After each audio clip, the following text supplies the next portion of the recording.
Bonjour Jonathan. Bonjour Mimi. Bon alors aujourd'hui, qu'est-ce qu'on fait? Bah, écoute, aujourd'hui on va présenter la différence entre une amorce du commerce et puis faire son amorce soi-même avec des farines fraîches. Je pense que tu as trouvé la bonne adresse avec SOS APA. Et puis on va essayer de développer, te donner une composition à la fin en conclusion pour pêcher en étang en canal, une amorce pour pêcher la rivière. Et puis essayer de ne pas dire de bêtises, hein, mon petit Mimi. Je pense qu'on avait fait une vidéo ensemble en 2012 suite à mon titre de champion de France là, dans l'Oise. Donc voilà, après grâce à toi peut-être, hein, c'était mes débuts en équipe de France. Qui sait, tu m'as donné 2-3 bons tuyaux. Dis pas ça, Géo, personne ne va y croire. Ouais, on peut le dire tout du moins après. Faisons un truc vrai, c'est tout ce que je te demande. Donc bon, bah écoute, grâce à toi ou pas, ça m'a porté bonheur. C'était mes débuts en équipe de France. Et puis bah écoute, là tu vas voir le magasin. Maintenant ça fait une quinzaine d'années que je travaille ici. Ça fait une dizaine d'années que j'ai dû racheter le fonds de commerce. Donc on va essayer de faire ça au mieux et puis te donner 2-3 petits conseils en fin de visionnage. Merci. Ok? Allez, viens. Alors aujourd'hui, je viens de voir pour que tu me parles un peu des amorces, parce que j'ai eu la chance de faire une vidéo avec un certain Gilles Godin, qui m'a très bien vendu les amorces en face. Et je voudrais avoir un autre avis sur quelqu'un qui J'aimerais m'excuser s'il y aura peut-être un petit peu de bruit pour la vidéo avec les électriciens. Mais bon, tu sais ce que c'est chez Saint-Marty, c'est jamais très calme. Hein. Donc désolé. On va parler de ça. Gilles a parlé un peu des amorces toutes faites. Et puis là, on va parler défendre les farines fraîches. Parce que moi, j'y crois. Donc tu as compte qu'il y a deux écoles, voire 3 écoles. On est d'accord. Et les 3 sont en première division nationale. Ouais, c'est pour ça. Je peux en parler. J'ai dit, franchement, je peux dire que Maxime Dupont, moi je l'ai vu préparer les bacs devant moi. Et on était à Casabon, il les a préparés devant moi, il a pêché, il a fait du poisson. Il n'a pas été ridicule par rapport aux autres qui sûrement n'avaient pas fait la même chose. Bien sûr. Donc ça fonctionne. Bien sûr. Alors est-ce que c'est pour moi dans la tête du pêcheur qui a besoin d'assurer, ou sur certaines pêches spécifiques comme le gardon, où là peut-être que les produits frais peuvent faire la différence. On me dit aussi que les produits frais, l'avantage quand on a les produits frais, tu les mélanges et tu as toujours la même action, on va dire mécanique, alors que quand tu as un produit qui est un peu plus sec, qui est un peu plus dur, tu perds un peu de son action mécanique. Mais tout ça, c'est un peu dans l'imaginaire du pêcheur et ça nous fait rêver, c'est très bien aussi. Quoi. Moi, Jean-Mi, j'ai envie de dire oui, moi j'y crois dur comme fer. Les produits frais, je vais comparer au beefsteak.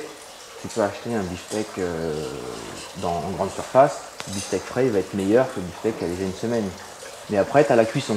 Derrière, tu as le cuisinier. Le beefsteak, s'il veut 30 ou 40 secondes de cuisson, et que toi tu as mis 1 minute, forcément, tu loupes la cuisson. Les amorces, c'est pareil. Si on fait les farines et les amorces soi-même, il y a un aspect mécanique dans les amorces. Donc, il faut bien le respecter. Donc, là, après, c'est vrai et c'est faux ce qu'on dit. L'aspect mécanique, c'est le plus important. Donc, il faut vraiment connaître ses produits, connaître son amorce, hein, sa base. Après, le mouillage, c'est la cuisson pour un beefsteak. Il ne faut pas la louper. Quoi. Donc, tu as des pêcheurs en national. Bonjour. Tu as des pêcheurs en national qui vont utiliser des paquets. Peut-être ce jour-là, c'était la bonne solution. D'autres pêcheurs qui vont utiliser des farines, mais qui vont louper la cuisson. Et du coup, on va derrière. Et le lendemain, ça va être vice-versa. Donc, on s'aperçoit qu'au niveau national, même international, on a 2-3 façons de pêcher différemment. À l'arrivée, quand tu lèves les bourriches, ça joue à... C'est sur des tout petits facteurs que la différence se fait. C'est l'accumulation de ces petits facteurs qui font souvent la différence. C'est ça. L'amorce, la préparation. C'est du corps bien fondé, comme tu m'as montré la dernière. On va commencer par la formule numéro 1. Si tu préfères les pêcheurs qui veulent prendre une amorce toute faite et rajouter juste un produit.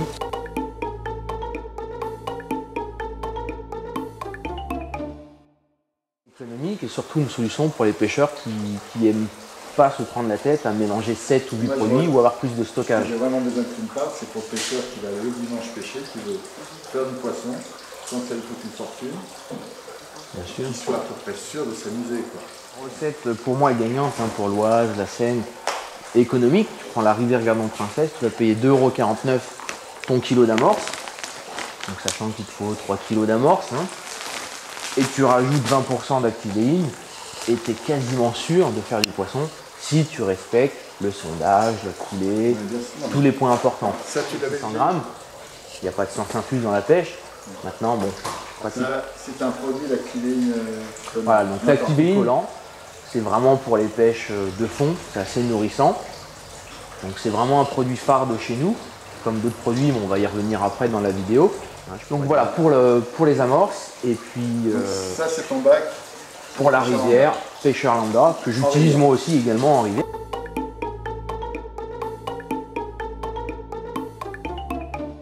Donc Mimi, là on va partir sur un bac étang maintenant, donc toujours avec la solution rapport qualité-prix. Donc on a vu tout à l'heure l'amorce rivière avec l'Activéine. Donc là, moi ce que je conseille, c'est l'amorce étang Gardon Princesse pour pêcher les étangs, on va dire entre 80 cm d'eau et 3 mètres d'eau, un étang classique, dans lequel moi je rajoute du chêne vie grillé ou du coriandre. C'est des produits qui vont faire travailler l'amorce. L'un des deux ou tu peux mettre l'un des deux, quelquefois les deux. Là après c'est l'expérience qui parle, mais pour on va dire 80% des cas, le chêne vie pour les gardons, pour les plaquettes, pour la région de chez nous, marcherait bien. Alors tu as deux écoles, tu vas avoir l'école du Nord où eux ils vont plutôt faire des amorces très collantes, ils vont utiliser de la fiente. Encore une fois, là on peut en discuter des heures et des heures. Moi ce que je conseille, et ça fonctionne pour nous notre étang, tu ne veux pas t'embêter, tu mets encore une fois tes 2,5 kg d'amorce étang Gardon Princesse avec 300-400 grammes en plus de chêne vie grillé dans ton bac. Tu mouilles ton amorce en 2 fois pour bien qu'il y ait bon ton amorce. Et en principe on attrape du poisson.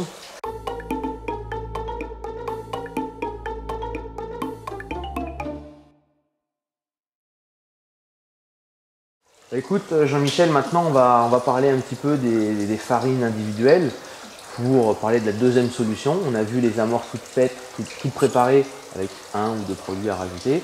Et là on va confectionner nos amorces nous-mêmes. Il y a quand même des règles à savoir. Donc il faut savoir qu'il y a des produits dispersants et des produits collants. Donc là on a sorti des produits dispersants. Donc en fait c'est ce qui va permettre de faire travailler l'amorce ou l'ouverture. Donc le premier produit, ici tu peux voir le coco belge. D'accord. Le second produit, le coriandre moulu. Donc tu comprends bien que là on l'a travaillé, hein, donc il est moulu. Tu l'as sous forme de graines. Alors voilà. Quand tu le reçois, tu as la coriandre graine. Donc, moi ce que je préconise à mes clients, si vous avez de quoi broyer les graines, c'est de l'acheter forcément encore une graine pour avoir encore plus de fraîcheur et de broyer au fur et à mesure. Ici, il faut savoir qu'au magasin de pêche à Soissapa, la production se trouve juste derrière les murs. Donc forcément, tu as des produits très très frais. Broyés début de semaine, mis en magasin fin de semaine. Même quand tu achètes un produit, il y a un mois de stockage. C'est ultra frais pour le circuit de la pêche. Donc on achète vraiment des produits frais. Maintenant, le petit pêcheur lambda qui achète des coriandres graines 4 kg, s'il n'a pas de moulin, il va acheter directement du produit moulu. Donc, il a un peu l'avantage d'avoir Soissapa ici, il a vraiment des produits ultra frais, de bonne qualité. Alors, là, l'avantage avec Soissapa, tu peux faire toute l'année avec. Aussi, souvent, on achète au mois de février-mars, on commence à prendre les stocks pour faire sa saison. Même si tu le gardes 6 mois, 8 mois, que tu fais toute la saison, il est encore frais. À condition que ça soit stocké dans un endroit frais. Donc une cave, ça va très bien, à 10-15 degrés, 10 degrés maximum, ça va très bien. Et dans des seaux hermétiques. C'est sûr que si tu laisses à l'air libre, ça reste une épice, ça s'évente. Donc tu vas perdre de la fraîcheur, automatiquement. Le top du top, nous c'est des sachets PATE. C'est de les ressouder. Si tu as une petite soudeuse à main, tu les ressoudes. Et là, c'est le top du top. Ouais, on peut les refermer, nous on les referme. Voilà. Moi je les referme tout simplement avec un élastique. On chasse l'air. Donc ferme avec un élastique, ça va très bien. Donc, là c'est un peu la chance d'avoir, parce que bon, tout le monde n'a pas la chance d'avoir des magasins de pêche avec un tel débit, avec des produits frais, la production juste à côté. Donc forcément, je comprends que dans certains... Voilà, c'est un magasin d'usine, les gens ils viennent sur place, pour ça qu'il y a aussi des tarifs préférentiels. Hein. Mais c'est le débit qui fait aussi la fraîcheur. Et Soissapa, c'est 180 points de vente, donc ça fait un petit peu de kilos de vendu.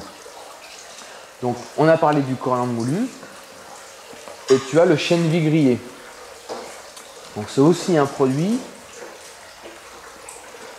qui permet de faire travailler l'amorce. Donc chêne vie grillé, pourquoi chêne vie grillé ou lin moulu? C'est un peu le même système. Alors, je pense que tu vas me préconiser le lin pour la brème.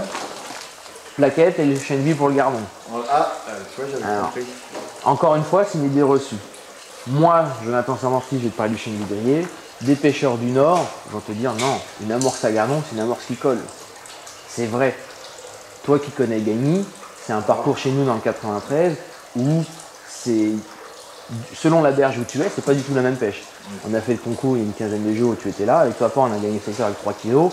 En face de nous, ils sont à 50 mètres de nous. Il faut 15 kilos de gardon pour gagner. C'était bon en fait. Donc voilà. En face, c'est des bons. Nous, on est un peu moins bons.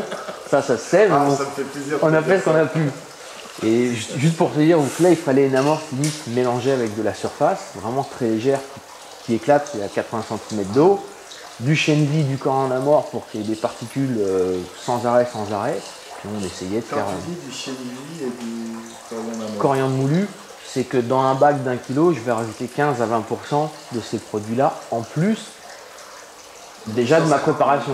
Donc 150 grammes pour 15% pour 1 kilo, ça peut aller jusqu'à 20%. Souvent, on est plutôt dans la logique 5 à 10% de coriandre, de chêne grillé. Pour une amorce basique de gardon. Pour une amorce basique de gardon, Jonathan Samorti pour l'Île-de-France. Tu prends une amorce dans le Nord, c'est 0%, souvent, 0% de chêne grillé. Ils vont ajouter des produits collants, ou même de la fiente qui recolle encore tes amorces. Donc, c'est pour ça qu'il faut vraiment s'adapter. Moi, tu comprends bien qu'à mes clients, les farines, je ne leur conseille pas si c'est des pêcheurs lambda, parce qu'il faut quand même 10-15 ans d'expérience, j'ai envie de dire, pour bien connaître les produits, bien les mélanger, et puis ça va fonctionner dans un étang à Gagny, il y a 1 mètre d'eau, et l'étang 30 km à côté, il y a 3 mètres d'eau, c'est pas la même surface d'eau, il faut une amorce plus collante. Donc... Et là, tu retournes le cerveau à tous les pêcheurs. Toi comme moi, tu adaptes le pouvoir collant par rapport à la profondeur déjà en étant simple, c'est déjà une des bases. Ça, tu es obligé. Et tu vas peut-être rajouter un peu de terre aussi pour l'alourdir, pour qu'elle descende bien au fond. Voilà. Après, ça, c'est encore un autre débat. La terre de Somme, terre de rivière, pour alourdir, pour nuager. On va en revenir si tu veux dans une autre vidéo, mais encore une fois, pour le pêcheur lambda, ça fait trop de facteurs à gérer et souvent à vouloir trop bien faire. Bon, on se plante parce qu'on rajoute le produit qu'il ne faut pas et ça fait l'effet contraire. Ça travaille. Alors, quand tu es tout seul, tu comprends bien que le poisson, tôt ou tard, il vient. En concours, en compétition, c'est 3 heures, 4 heures, 5 heures de pêche. Tu ne peux pas te planter. Si au bout de 2 heures, tu n'as pas le poisson, tu as des bons aussi à côté de toi, tu ne peux pas rattraper le retard. Après, si, tu peux avoir la chance de faire des gros poissons, mais c'est un peu compliqué. Donc, c'est pour ça, pour gagner la stratégie, une amorce qui nuage, qui travaille pour notre secteur, c'est ce qu'il fallait. La preuve, c'est qu'on a gagné avec le double de deuxième. On serait tombé en face, on aurait fait une amorce beaucoup plus collante. J'aurais pas mis de chêne vie, j'aurais peut-être mis un peu de copra mélacée, où on en parlait de la mélasse liquide, avec mon amorce de base.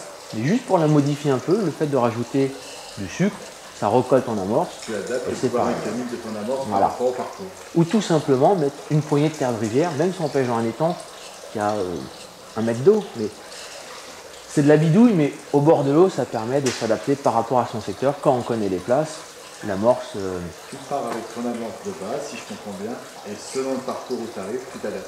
C'est ça, on est obligé. Alors, donc, mais ça, c'est un conseil qu'on peut donner à des gens qui ont déjà 10-15 ans d'expérience. Le pêcheur lambda, quand il franchit la porte, il me demande une composition. Bien souvent, c'est des amorces toutes faites, la rivière Gardon, l'étang Gardon, la carte gros poisson, l'amorce Brême. Je leur donne un produit à rajouter selon l'endroit et ils sont champions du monde. Il n'y a pas besoin de, au contraire, vouloir autant de poissons, autant de plaisir. Et après, ici c'est un peu différent, comme c'est le magasin d'usine, les gens ils sont amenés, on va le voir tout à l'heure, il y a peut-être 70 produits, 70 farines différentes qu'ils ne trouvent pas dans d'autres magasins, que ce soit la crème de riz, le sang, enfin il y a plein de produits quand même qui sont un peu différents, on va dire, qu'on ne trouve pas partout. Et donc ils ont envie, au bout de 2-3 ans, ils ont envie de dire bah, moi je vais faire un peu le chimiste, je vais mélanger, je vais faire ma petite poubouille. Et puis souvent ils se rendent compte, il n'avait pas tort le gars, il a vouloir faire chimiste, je fais plus de poisson parce qu'ils n'ont pas mélangé les bons produits. Donc voilà. Donc les produits, là pour revenir un petit peu à notre dispersion. C'est 4 produits. Voilà, c'est 4 produits. Donc j'ai pris l'exemple pour montrer la différence. Là c'est la graine de lin. De mon pays. Et tu peux zoomer une fois broyé. Là, on a le produit fini. Pour les gens qui n'ont pas de broyeur ou d'aplatisseur, pour mettre directement dans l'amorce. après, je sais que pour le lin, c'est galère. Alors, c'est pas une graine ronde, c'est une graine plate. Oui, je sais, puis ça engorge ton... Donc, c'est un système soit de marteau ou d'aplatisseur. Ouais, Si t'as pas ça, mais nous, on peut, on est fabricants, voilà. Les le lin professionnels. qui est moulu là, tu me dis pareil, 1 an à peu près, ça peut se tenir. Pour nous, pour le magasin SOS Sapin, 1 an, il n'y a aucun problème. Après, tu comprends bien qu'il y a des magasins qui ont déjà 3-4 mois de stockage Oui, il peut y dans un local, peut-être 3-4 mois dans le magasin. Donc quand toi, tu achètes le produit, il y a déjà 7-8 mois. Ça dépend de... Bon, je ne vais pas me mettre en avant, mais tu comprends bien que c'est comme dans l'alimentaire. Un magasin qui a du débit, un magasin qui n'a pas de débit, la fraîcheur des produits, ça y fait énormément. Donc, moi, je suis très chiant, j'ai l'avantage d'avoir travaillé pendant plus de 10 ans en production. Et je vois bien que Monsieur Prince, il s'est toujours battu pour avoir des produits frais de qualité et sans trafiquer les produits avec des produits de charge ou autres pour augmenter les marges. Enfin, là, on rentre dans le commerce, mais c'est vraiment des produits magnifiques. Du produit, on va dire, une fois qu'on le reçoit, travaillé, mis en sachet et une fois mis en rayon, tu as vraiment des produits de qualité. Donc pour moi, les gens sont vraiment ravis. En plus, ils ont des produits peu chers, puisque là, il y a... Pour nous, c'est toujours trop cher. Trop cher, bah oui, j'imagine, mais je vais te faire plus 20% pour toi. Oh, ça me fait plaisir. Ça va être bien. Et donc forcément, hein, pour les amorces... Donc, pour les avances, on va revenir maintenant plus sérieusement. Donc, tu préconises Ces 4 produits-là, avec ces 4 produits-là, le coco belge, le lin, le coriandre, le chêne vie, il y a moyen de travailler plus que correctement pour avoir l'amorce adéquate le jour de pêche. On n'a pas parlé de la polenta, c'est un produit très utilisé, qu'on vend énormément aussi, mais c'est un produit qui va travailler plutôt à la verticale. Donc là, on rentre encore plus dans la technique. Est-ce que tu veux une amorce qui travaille, on va dire, comme une cheminée, ou comme on va dire plutôt le polenta qui va travailler à la verticale? Là, encore une fois, il faut se poser les bonnes questions au bon moment, au bon endroit. Donc il faut un peu l'étang. À l'étang par rapport si c'est dans les canaux, ça dépend où on pêche après, mais avec ces 4 produits-là, on passe partout. Après on va